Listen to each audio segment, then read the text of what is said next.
Isang warehouse sa Bulacan na sunog. May-ari ng naturang warehouse sugatan din sa insidente. Si Vel Custodio sa detalye. Kuha sa videong ito ang pagliyab ng isang furniture warehouse sa Giginto, Bulacan mag-aalas 11 kagabi. Makapal na usok ang nagmula sa nasusunog na bodega. May nagliliyab dito sa kabila.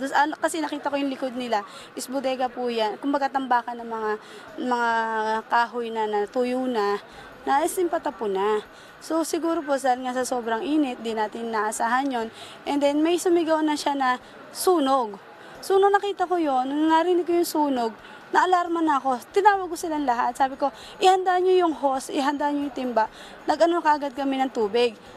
To at least mabasa yung pader, yung yero, yung ano namin dito, lumipat man yung yung apoy, hindi siya kakalat. 6 na tao ang nasa loob ng nasusunog na establishmento. Buti na lang at mabilis silang nailikas. Pero ang mismong may-ari ng furniture warehouse, sugatan sa sunog. Tumangging magbigay ng pahayag ang owner at mga kasama nito sa loob ng nasusunog na warehouse.